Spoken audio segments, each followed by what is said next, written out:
Majlis mempersilakan yang berusaha Encik Hazizah Hassan, Pegawai Hak Ehwal Islam Pusat Perubatan UKM untuk memimpin bacaan doa. Dipersilakan. Bismillahirrahmanirrahim. Alhamdulillahirrahmanirrahim. Wassalatu wassalamu ala asyrafil anbiya'i wal mursalin wa ala alihi wa ashabihi ajma'in. Allahumma ighfir lana dhunubana wa liwalidina wa liikhwanina wa liakhawatina wa liajdadina wa lijaddatina wa lijami'il muslimina wal muslimat wal mu'minina wal mu'minat al ahya'i minhum wal amwat. Ya Allah, ya Tuhan kami, bersempena majlis syarhan perdana yang mulia ini, ya Allah, kami memohon kehadrat-Mu, ya Allah, agar Engkau cucuri limpahan rahmah dan inayah-Mu kepada kami semua, dan Engkau berkati majlis kami ini. Ya Allah, ya Tuhan kami memohon dengan nama-nama-Mu yang maha agung dan sifat-sifat-Mu yang maha tinggi, agar Engkau satukan hati-hati kami dan Engkau himpunkan kami semua di atas naungan rahmah dan kasih sayang-Mu, serta Engkau kurniakan kepada kami, ya Allah, keselamatan, kesihatan, kesejahteraan dan kebahagiaan di dunia dan juga di akhirat. Sesungguhnya Engkau adalah Tuhan yang maha pemberi. Ya Allah, ya alimul ghaibi wasyahadah, ya Allah, kurniakan kepada kami kekayaan ilmu pengetahuan, dan hiasi diri kami dengan sifat-sifat yang terpuji, dan muliakan kami dengan ketakwaan, dan indahkanlah diri kami dengan kesihatan dan kecemerlangan. Ya Allah, ya fadil hammi wa ya kashifal gham, ya Allah, berkatilah usaha-usaha kami ini. Mudah-mudahan usaha-usaha ini akan menjadikan kami generasi yang cemerlang dan terbilang, serta dapat mengangkat martabah ummah ke mercu kejayaan dan ketinggian, sama ada di dunia, lebih-lebih lagi di akhirat. Rabbana atina fid dunya hasanah wa fil akhirati hasanatan wa qina adzaban nar. Wa sallallahu ala sayyidina Muhammadin wa ala alihi wa sahbihi wa sallam. Walhamdulillahi rabbil alamin. Taqabbalallahu minna wa minkum. Pidato pengenalan oleh Yang Berbahagia Tan Sri Naib Chancellor. Dipersilakan. Bismillahirrahmanirrahim. Assalamualaikum warahmatullahi wabarakatuh. Salam sejahtera, saudara-saudari yang dihormati sekalian. Pada hari ini kita memberi penghormatan kepada Profesor Dr. Abdullah Sani Muhammad dari Fakulti Perubatan yang akan menyampaikan syarahan perdana yang bertajuk Sindrom Tidur Berapnia, Penyakit Pembunuh Licin. Abdullah Sani dilahirkan di Petaling Jaya, Anak Selangor. Alam persekolahannya bermula di sekolah yang tertua di Petaling Jaya, iaitu di Jalan 10.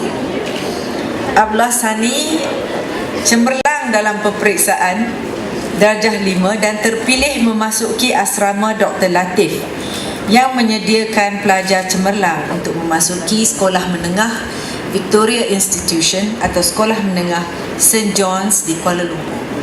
Asrama ni dah tak ada dah dekat rumah saya. Abdullah Sani memilih VI, dan saya difahamkan dalam dewan ni ada 2 orang lagi dari VI yang bergambar tadi, di mana beliau juga aktif dalam sukan badminton sehingga berjaya mewakili VI dalam sukan tersebut, dan sempat yang penting tu berlatih dengan Razif dan Misbun Siddiq. Pada peperiksaan MCE, beliau mendapat keputusan yang cemerlang dan menjadi pelajar terbaik asrama Dr. Latif. Sungguh pun beliau mendapat tawaran belajar di luar negara. Beliau menolak tawaran tersebut dan sebaliknya memilih untuk melanjutkan pengajian dalam bidang perubatan gasware pada tahun 1977. Beliau terus cemerlang dan memenangi hadiah buku UKM pada tahun pertama. Minat beliau dalam sukan badminton tidak dipendamkan. Sebaliknya, beliau terus aktif dan menjadi Johan Perseorangan Badminton UKM pada tahun 77. Pada tahun 84, Abdullah Sani berjaya mengejar cita-cita menjadi seorang doktor apabila memperoleh ijazah kedoktoran dari UKM. Abdullah Sani memulakan perkhidmatan sebagai doktor perubatan di bidang ONG, Hospital Tengku Ampuan Rahimah Kelang. Beliau diberi penghormatan menyambut kelahiran bayi pertama di hospital tersebut. Dan ibu bapa bayi yang amat menghargai kemahiran beliau telah menamakan bayi mereka Abdullah Sani. Pada peringkat awalnya, Dr. Abdullah Sani hampir menceburi bidang ONG, tetapi terpanggil untuk meneruskan kerjaya dalam bidang otorhinolaryngology, smaller hole. Memandangkan bilangan doktor pakar dalam bidang tersebut amat sedikit sekali. Pada waktu itu, Hospital Tengku Ampuan Rahimah tidak mempunyai seorang pun pakar ORL.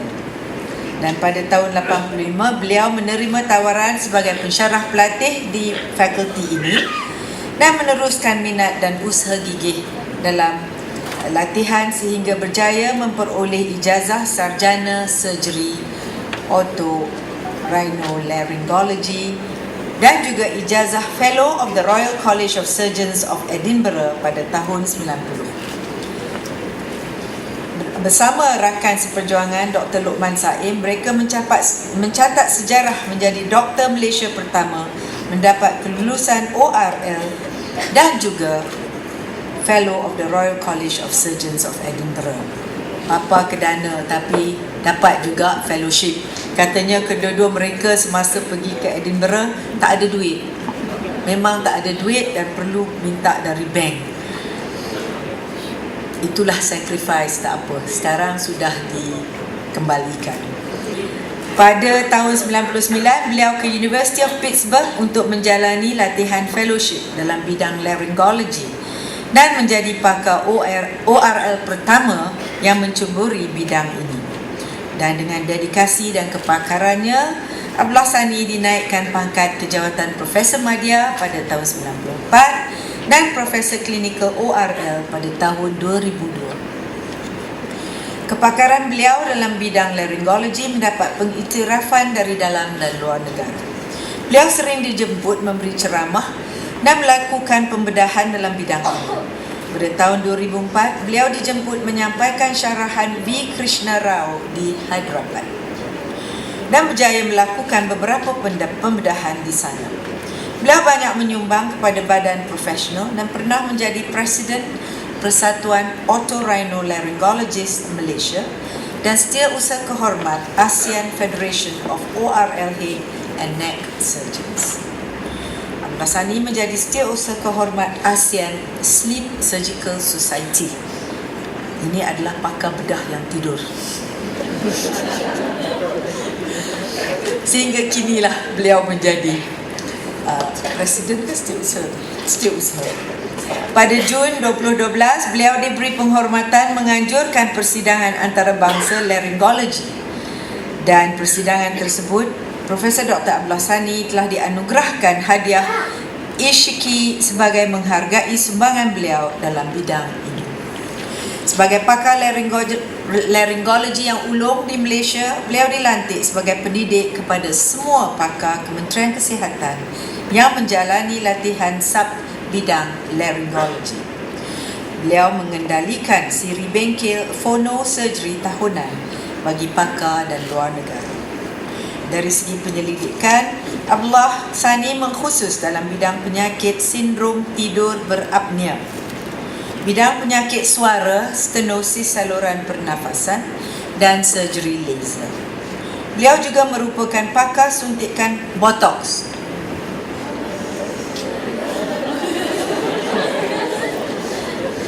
Botox untuk penyakit suara dan penyakit kepala serta leher. Beliau telah menghasilkan lebih daripada 40 penerbitan artikel di dalam jurnal dan membentangkan lebih daripada 80 kertas kerja di persidangan kebangsaan dan antarabangsa. Dari segi pentadbiran, Abdullah Sani telah menerajui jabatan ORL di fakulti ini selama 12 tahun. dan sepenggal lagi sehingga tahun 2006. Sejak 2009, beliau dilantik penyelaras perintis program franchise fakulti ini dengan Alliance University College of Medical Sciences. Abdullah Sani telah berkahwin dengan Fauziah Jaafar dan dikurniakan 4 orang cahaya mata. Sebagai menghargai sumbangan beliau dalam bidang laryngology, beliau telah dianugerahkan pingat Ahli Sultan Abdul Aziz Shah dan pingat pekerti terpuji oleh Duli Yang Maha Mulia Sultan Selangor. Hadirin yang dihormati sekalian, saya dengan sukacitanya mempersilakan Profesor Dr. Abdullah Sani Muhammad untuk menyampaikan syarahan perdana beliau yang bertajuk Sindrom Tidur Berapnea, Penyakit Pembunuh Punca. Sekian, wabillahi taufiq.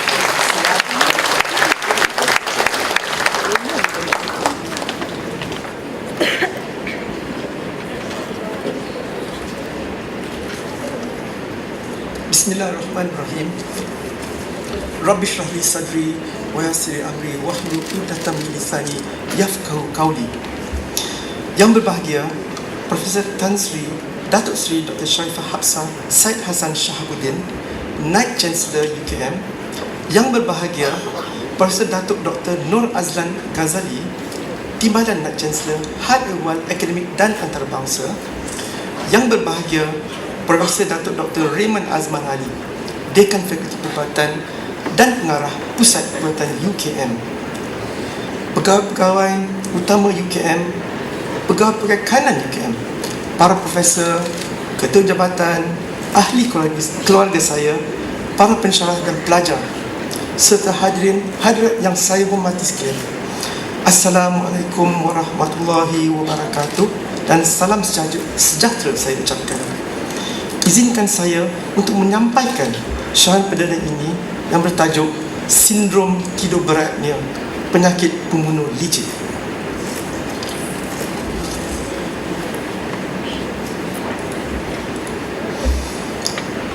Saya ingin memulakan syarahan ini dengan sepotong ayat daripada Al-Quran. Bismillahirrahmanirrahim. Waja'alna naumakum subata. Dan kami telah menjadikan tidur untuk kamu berehat. Tidur dan nyenyak adalah satu nikmat yang amat berharga.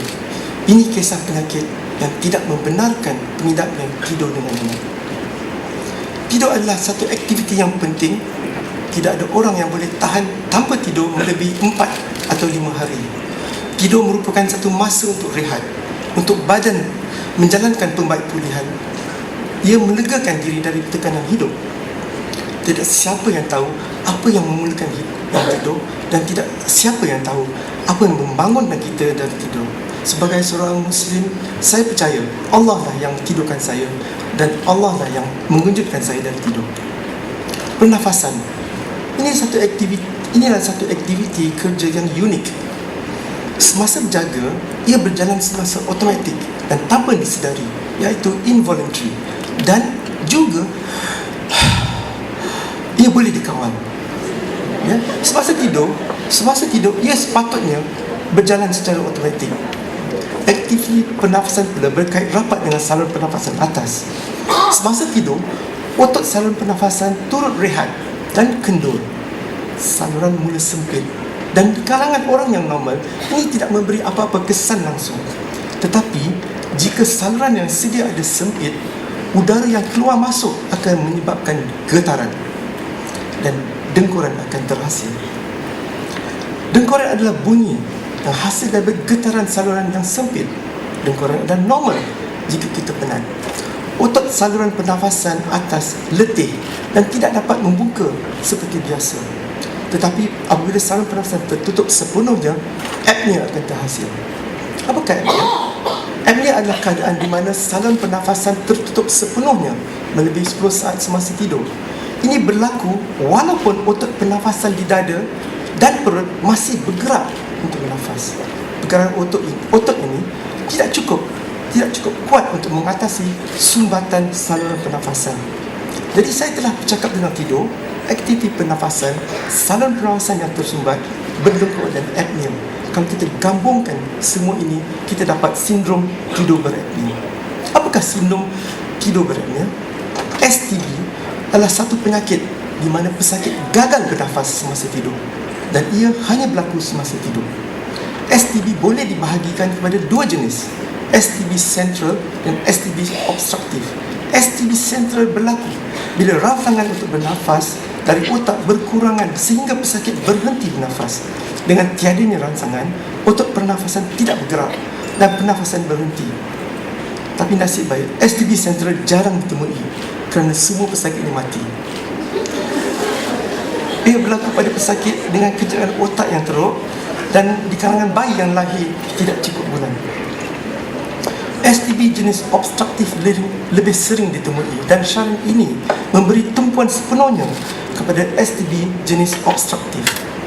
STB atau obstructive sleep apnea ditemui dan mula diberi perhatian oleh Dr. Christian Guilleminot dari Stanford University pada tahun 1976. Saya berpeluang pada tahun lepas saya berpeluang untuk menemui beliau.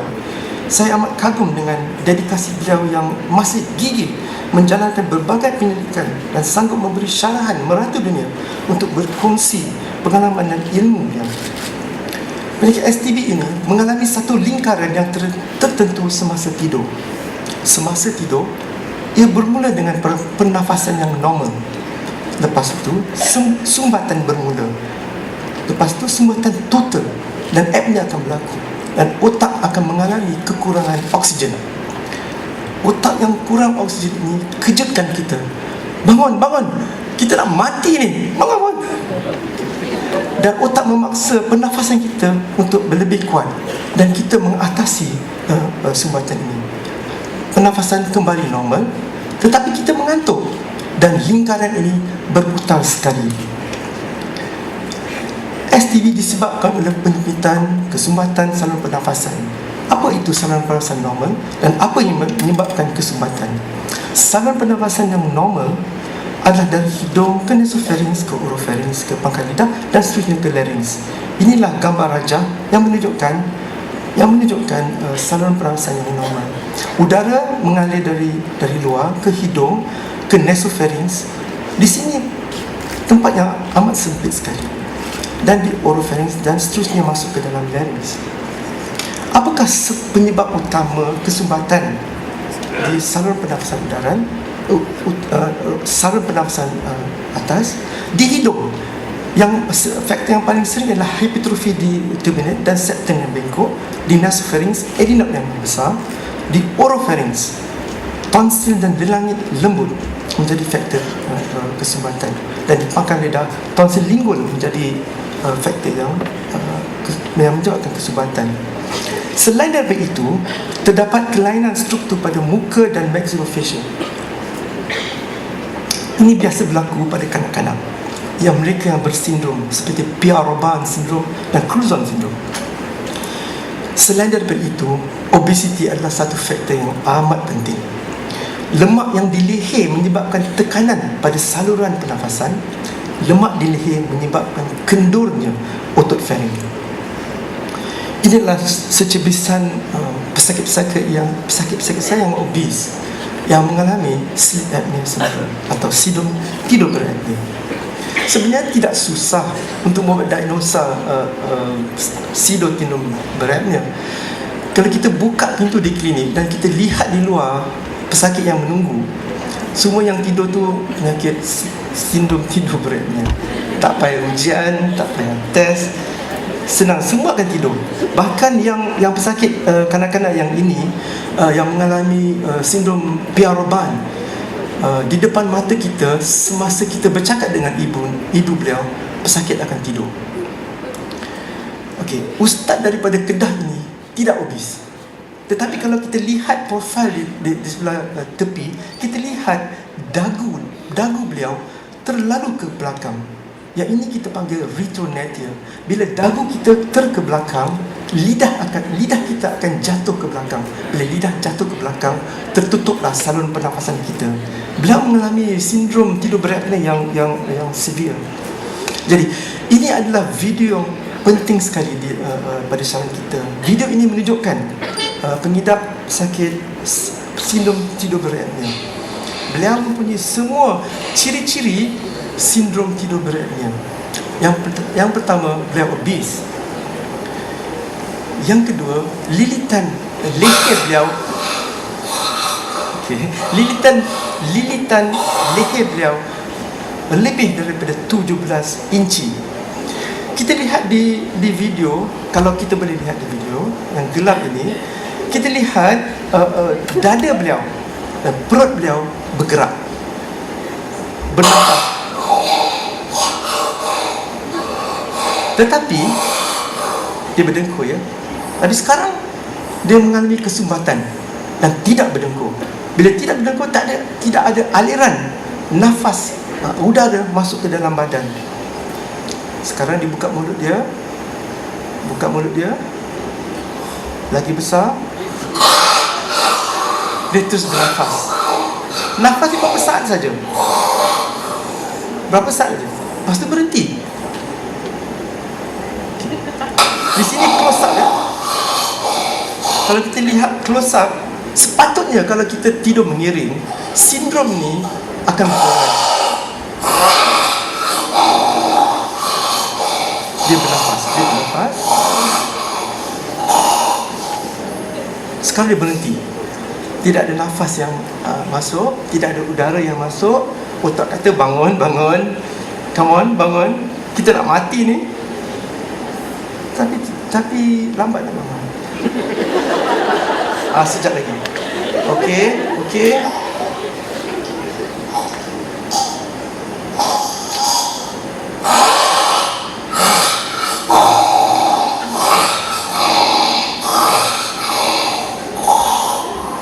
Dan sekarang dia berhenti. Baiklah. Inilah gambaran seorang yang mengalami sindrom tidur beratnya, tidur di waktu malam. Tidur mereka tidak nyenyak. Okey, apakah insiden STD? Young dan Evans pada tahun 1997 telah mengkaji dewasa pertengahan umur di Amerika, dan beliau dapati 24% dari lelaki mengalami penyakit ini dan 90% daripada perempuan mengalami penyakit ini. Jadi inilah penyakit lelaki lebih daripada perempuan. Tetapi apabila umur meningkat melebihi 65 tahun, insiden perempuan pula naik. Di kalangan kanak-kanak tidak ada beza insiden mengikut jantina.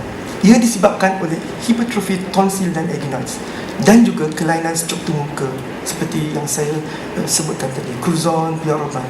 Dan ini video seorang pesakit kanak-kanak umur 1 bulan juga berdengkur, dan sekejap lagi dia tercekik.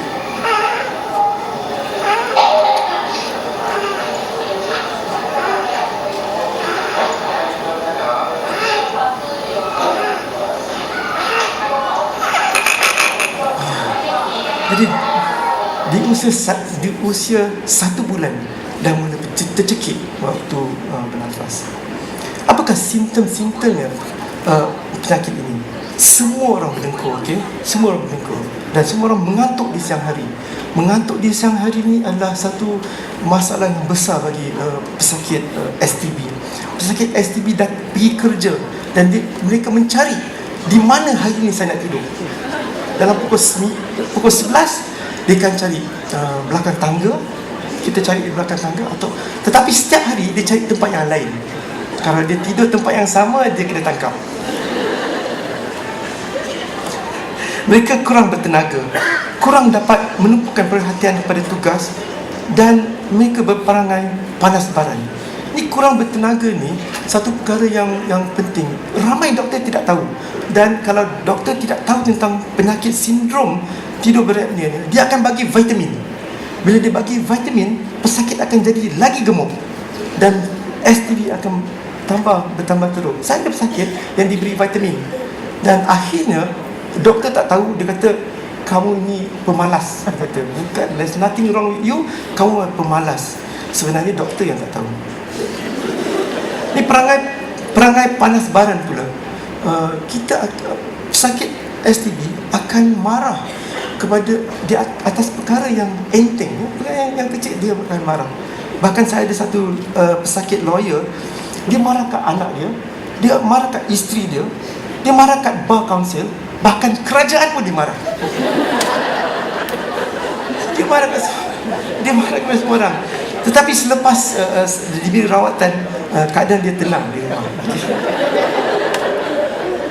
Dan mereka juga mengalami sakit kepala bila bangun dari tidur. Dan semua ini disebabkan oleh mereka tidak dapat tidur yang berkualiti. Ya, tidak dapat tidur yang berkualiti. Seperti mana yang saya nyatakan tadi di slide yang pertama, tidur yang berkualiti adalah anugerah Tuhan, dan mereka tidak dapat anugerah ini. Di kanak-kanak pula, mereka juga berdengkur dan tidak dapat perhatian kepada pelajaran, dan ini adalah satu penyebab kegagalan mereka di dalam pelajaran. Mereka ada masalah interaksi sesama rakan, dan lagi satu, mereka ada kencing. Mereka kencing di katil. Jika kanak-kanak berumur 5 atau 6 tahun yang sepatutnya berhenti kencing di atas katil, masih kencing di atas katil, kita syak sleep apnea syndrome atau sindrom tidur berat ini. Dan mereka mengantuk di siang hari tidak ketara di kalangan kanak-kanak. Adakah STB ini satu penyakit keturunan? Pada keseluruhannya, ia bukan penyakit keturunan, tapi obesiti ini boleh diwarisi, dan terdapat STB di kalangan ahli keluarga yang sama. Bagaimana kita buat diagnosa penyakit ini? Satu, dengan temu bual. Kedua, dengan pemeriksaan fizikal. Dan yang ketiga, kita jalankan satu ujian polisomnografi. Ujian polisomnografi ini adalah satu kajian di mana beberapa parameter dikaji semasa tidur. Paras oksigen, EEG, EOG, EMG, pergerakan pernafasan dada dan perut, dan aliran udara dari hidung, dan rekod kedengkuran. Polisomnografi, tujuan utama ujian ini adalah untuk mengukur indeks, iaitu indeks apnea hypopnea, iaitu berapa kali kita berhenti nafas dalam setiap jam. Jika hasilnya lebih dari 30, ini adalah pesakit mengalami STB yang teruk. Inilah ada pesakit yang bakal menjalani ujian polisomnografi, dan kita lihat begitu banyak wire yang dilekatkan pada muka, dahi, dagu. Tak cukup itu, juga di dada dan di perut. Soalan dia, boleh tidur kan? Kalau boleh tidur ke? Kebanyakan dia boleh tidur, alhamdulillah, syukur alhamdulillah. Dia dapat tidur, kita dapat hasil. Tapi memang saya tak boleh tidur. Kalau saya pakai benda kita diberi uji alat yang tercanggih, watchpad, dan dengan pakai pergelangan tangan saja kita dapat diagnose sleep apnea atau sindrom tidur berat. Okey, apakah kaedah, kita dah tahu macam mana diagnose, apakah kaedah rawatan STD? Pada prinsipnya kita kenal pasti faktor penyebab kesempatan, kita betulkan. Kalau tonsil dan adrenal besar, ia dibedah. Kalau lelangit kendur, ia diketatkan. Kalau ada polip di hidung, kita buang. Okay? Dan masalah dia ialah obesiti. Obesiti mesti dirawat. Yang tidak dapat diatasi dengan pembedahan, kita boleh gunakan satu alat, kita panggil Continuous Positive Airway Pressure atau CPAP. Ia boleh menolong. Bahkan alat CPAP menjadi tonggak kaedah rawatan. CPAP lebih berkesan dari pembedahan, tapi masalahnya ialah CPAP harus digunakan selamanya, sepanjang hayat. Ini adalah gambar raja seorang pesakit yang memakai CPAP untuk tidur. Mereka ada topeng atau mask yang bersambung kepada mesin, dan mesin ini tidak lain hanya menyembur sembur udara ke dalam mask dan seterusnya ke dalam saluran pernafasan. Dia, dengan adanya alat ini, dengan adanya semburan ini, saluran pernafasan atas kita akan terbuka, dan bila ia terbuka, tidak terjadi apnea. Kanak-kanak pun terpaksa pakai alat ini.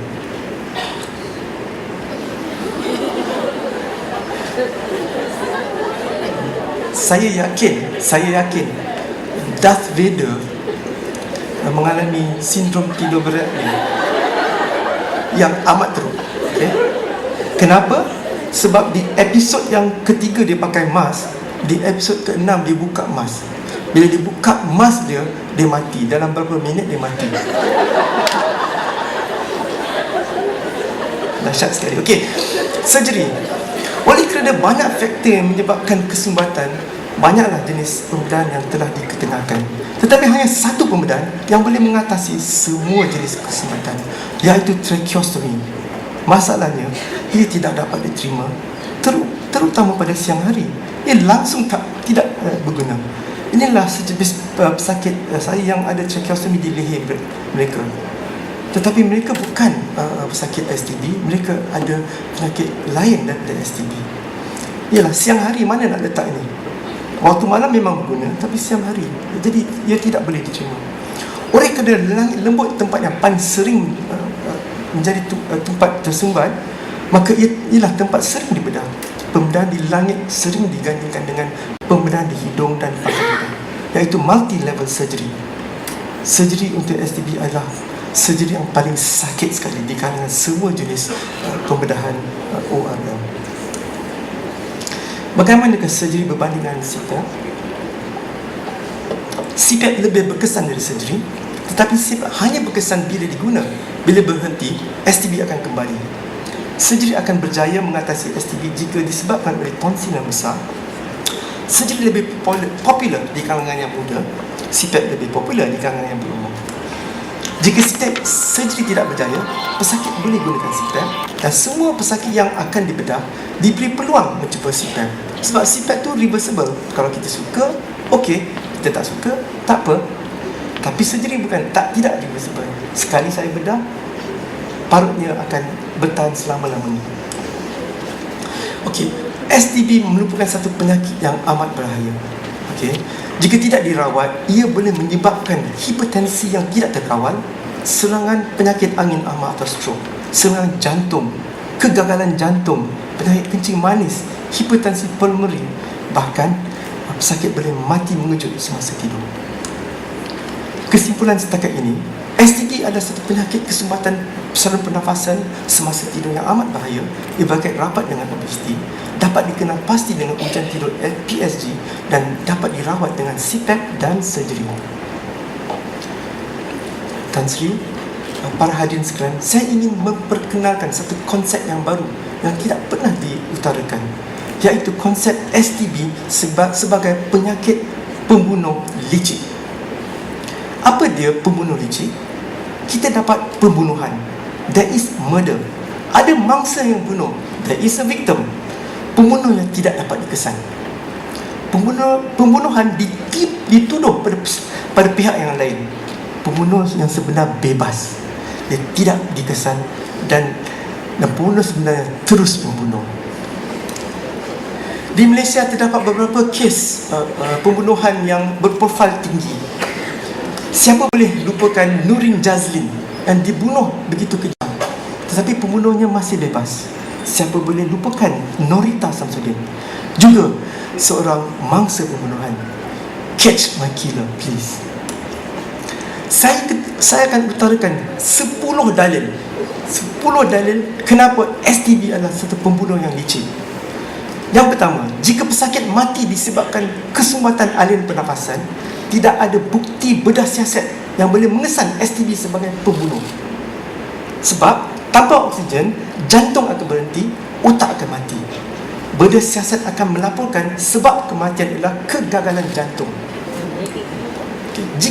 Walaupun jika doktor tahu dan ada rekod pesakit ini memang mengalami STD yang teruk, doktor tidak akan catatkan STD sebagai sebab kematian pada sijil kematian. Kenapa? Tak ada bukti, tak boleh catat. Okey, syarikat insurans nyawa yang penting lagi ialah syarikat insurans nyawa tidak akan bayar pampasan. Kenapa? Sebab tak ada bukti. Jadi selagi STD tidak dicatat sebagai sebab kematian, statistik STD kosong. Okey. Jika pesakit mengidap sakit jantung iskemik, setiap malam, kita lihat tadi video, setiap malam pesakit akan mengalami kekurangan oksigen. Satu malam nanti, kekurangan oksigen ini akan mengakibatkan jantung yang sedia iskemik bertambah iskemik dan melarat ke tahap infak. Otot jantung akan mati, pesakit akan mati. Sebab kematian sakit jantung. STD bebas. Jika pesakit ada darah tinggi pada satu malam, pada waktu malam, STD tidak akan memberi peluang badan menurunkan tekanan. Satu malam nanti, darah tinggi akan memuncak.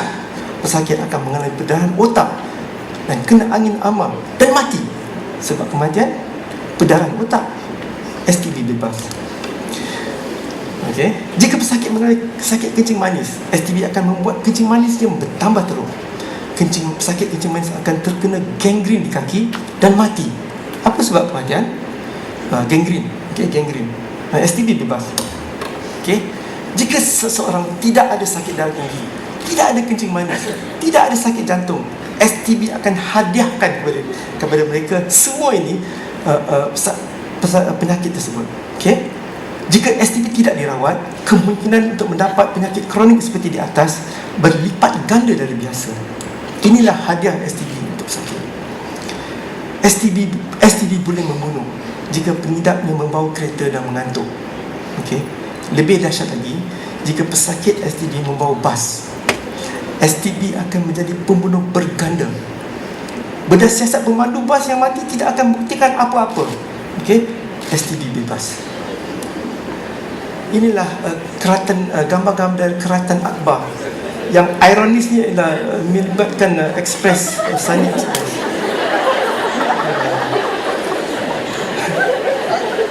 Sungguh ironis. Okey. Tragedi bas Express. 6 terbunuh nahas mengeri awal pagi. Awal pagi sepatutnya kita tidur. Jangan pandu bas. Okey. Jadi kita lihat dia, tragedi bas Express berulang. Okey, kemalangan di kilometer 443. Kita lihat macam mana satu boleh jadi dua, boleh jadi tiga. Okey. Lebur raya ni lurus. Macam mana satu boleh hirang kawalan jadi dua? Pesakit, saya pasti pemandu bas yang mengantuk. Okey, ini sah STD. Pemandu terlelap rempuh rumah, kanak-kanak jadi mangsa. Lagi dalil. Tak cukup 10 ni. Jika pesakit berdengkur dengan kuat, orang tidur bersama boleh pukul pesakit kerana mengganggu keterang waktu malam. Ya. Kenapa kita tahu? Kenapa? Tak percaya? Ada kes orang yang berdengkur dibunuh. Okey, sebab kematian kecederaan otak. STD bebas. Okey. Tak percaya? Okey, di Kuching pada tahun 2006 pelajar berdengkur parah dihempas. Di Beijing bunuh rakan kena berdengkur. Apa sebab? STB. Okey. Jika semasa ops daulat di Lahad Datu, askar kita tertidur dan berdengkur, pengganas sudu akan dapat mengesan dan tembak mati askar kita.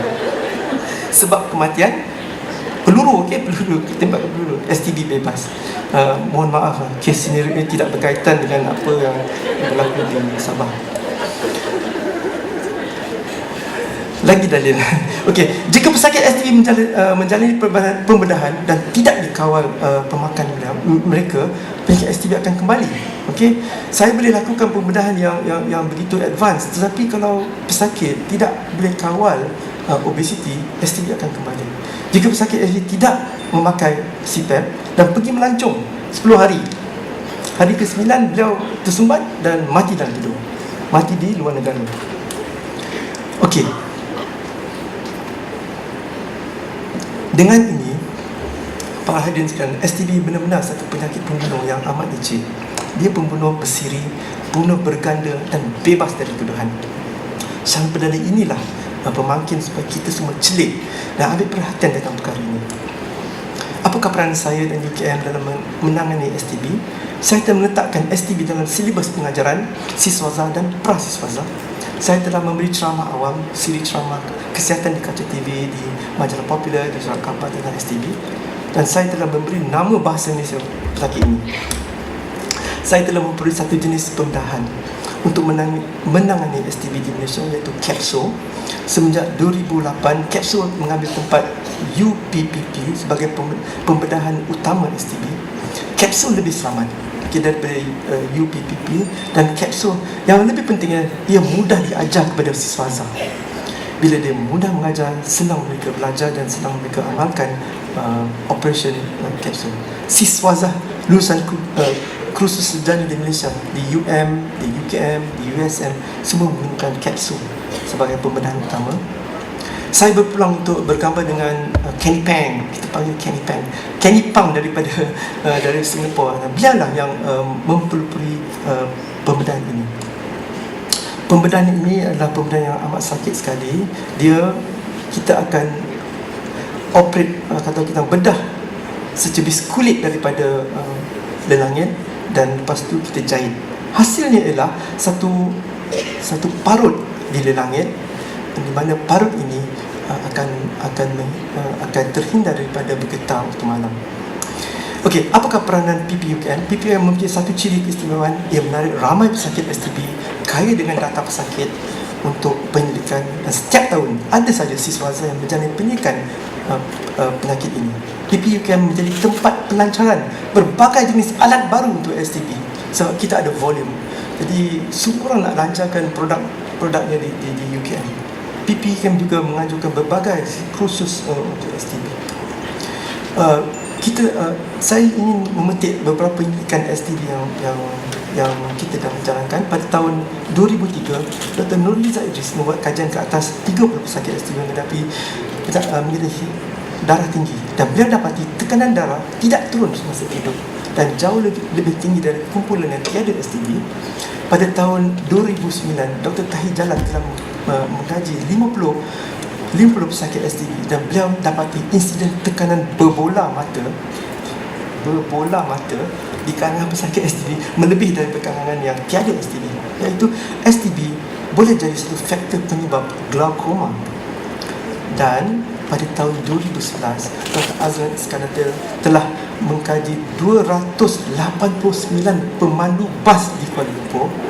Penelitian ini dilakukan bersama MyROS, dan para hadirin sekalian, kita dapati 44.3% dari pemandu bas di Kuala Lumpur menghidapi STB. Sekian dimaklumkan. Setiap tahun penyelidikan dijalankan dan semua membuktikan STB satu penyakit yang amat bahaya. Bagaimanakah kita mencegah STB? Pencegahan STB tidak mudah. Itu sebab dia the ultimate killing machine. Ia bermula dengan masyarakat mengenali penyakit ini dan bertekad untuk mengamalkan cara hidup yang sihat.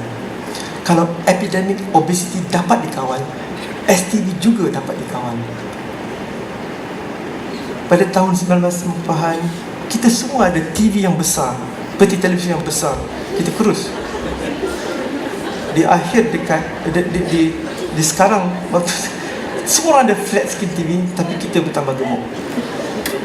Inilah dia epidemik obesiti yang kita sedang mengalami.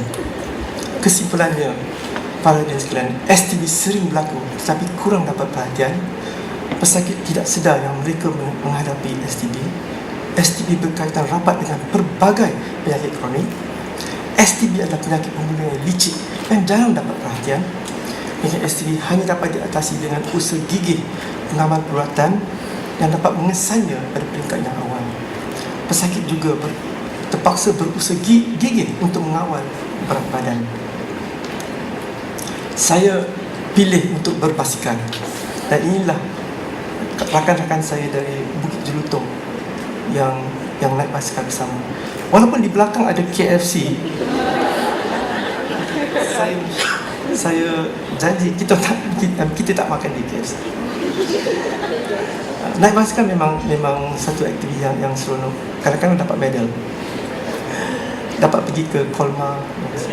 Okey, saya akhiri saya dengan beberapa penghargaan. Yang pertama ialah saya ingin mengucapkan setinggi-tinggi penghargaan saya kepada Profesor Datuk Dr. Luqman Said yang telah bersama dari bangku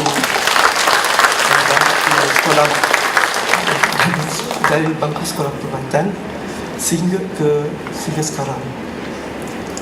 Pada waktu kita belajar, beliaulah jadi kelas monitor. Saya penolong kelas monitor. kita pergi ke Edinburgh, jual kereta, kumpul duit, jual kereta, minta overdraft, pergi ke Edinburgh untuk berjuang mengambil peperiksaan FRCS, dan kami berganding bahu untuk melakukan pembedahan koklea yang pertama di Malaysia. Dan semasa beliau jadi dekan, beliau sering jumpa saya juga, "Sani, bila lagi syarah perdana you?" Asal asyik tanya syarah perdana. My man, hari ni settle.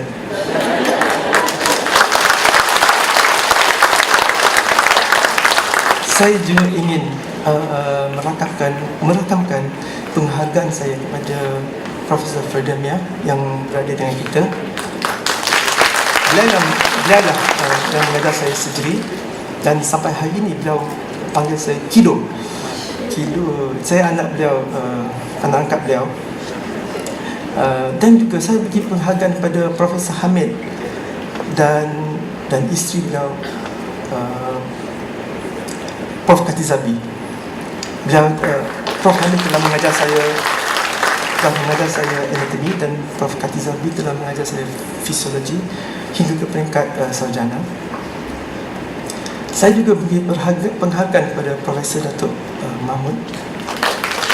Beliau telah mengajar saya sejeri dan juga merupakan dekan apabila saya graduate daripada bangku sekolah perubatan dulu.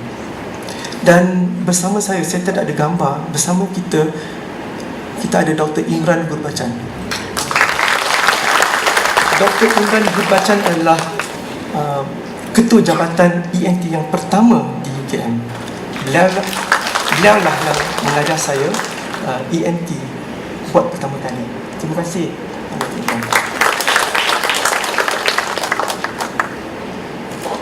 Last but not least, Tan Sri Visi adalah juga merupakan guru saya. Prof Sharifah sebelum Tan Sri. Prof Sharifah 30 tahun dahulu telah mengajar saya fisiologi. Saya ingin berkongsi dua peristiwa dengan para hadirin sekalian. Pada peperiksaan pertengahan semester tahun kedua, kertas fisiologi Prof Sharifah, saya telah dapat 100%. Saya dapat menjawab semua 50 soalan MCQ dengan jayanya. Pada hari keesokannya, beliau panggil saya ke dalam bilik. "Saya minta, I want to speak to you." Sudah habis. I said, habis, what did I do right? Okay. Syukur alhamdulillah, saya diberi minum teh, biskut, dan soalan cupu mas ialah, macam mana you dapat 100%? How in the world did you get 100%? Soalan bocor ke? Prof, saya menyatakan sekali lagi, soalan Prof tak bocor. Saya pandai teka, Prof. Saya fikir teka je, bukan susah, teka. Peristiwa yang kedua yang saya ingin share di pagi ini ialah apabila saya bermohon untuk jawatan pensyarah pelatih, saya terserempak dengan Prof Sharifah. Pada waktu itu beliau berada di medical education, dan Prof tanya, Sani, what are you doing here? Saya kata saya bermohon untuk pos pensyarah pelatih. "Oh, you are suffering from umbilical cord syndrome." Umbilical cord syndrome? Sindrom tali perut? Apa benda ni? Prof Sharifah telah buat diagnosa yang tepat sekali. Memang saya mengalami penyakit umbilical cord syndrome, iaitu saya belajar di UKM, undergraduate di UKM, postgraduate di UKM, jadi lecturer di UKM, profesor madya di UKM, dan sekarang profesor pun di UKM, syarah perdana di UKM. Dia ialah penyakit umbilical cord syndrome, dan saya tepat pada waktu itu. Dan insyaAllah Tan Sri saya akan bersara di UKM.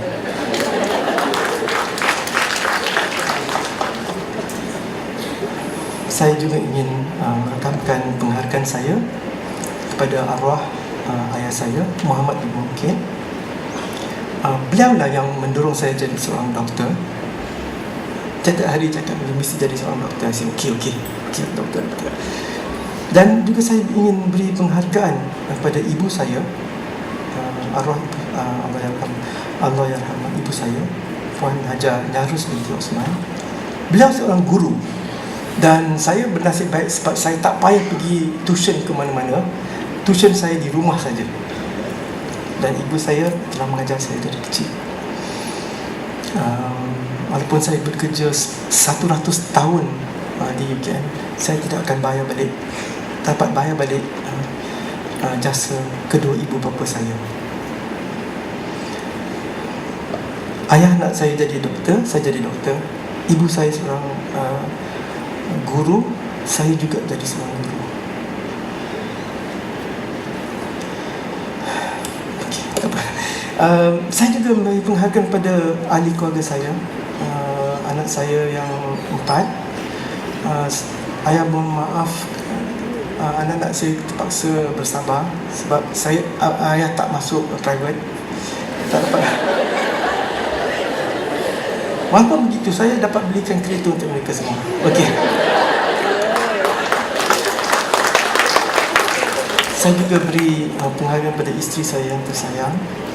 Beliau telah mendorongkan saya, Puan Fauzia. Beliau telah mendorong saya, beri sokongan semenjak dari kita kahwin dahulu. Beliau bersabar. Saya jadi houseman, saya belajar di rumah, saya belajar di Edinburgh. Beliau seorang, saya bernasib baik, beliau seorang expert cook, okay? Chef yang terbaik, okay? Apa yang kita makan kat luar, kalau you nak, you just cakap. Puan Faizah akan buat eksperimen dekat dapur dan hasilkan apa yang ada kat luar. Tak payah. Okay? Terima kasih banyak-banyak. Para hadirin sekalian, saya ingin menutup sambutan saya pada pagi ini dengan pantun perdana, dan saya reka sendiri, okey? Sang perdana diusaha sedaya, pemuluh licik tajuk diberi, tidur berdengkur berpada-pada, tidur beratnya jangan sekali. Sorong papan tarik papan, buah keranji di atas peti, salah dan silap tolong maafkan, pengajarannya berguna simpan di hati. Sekian.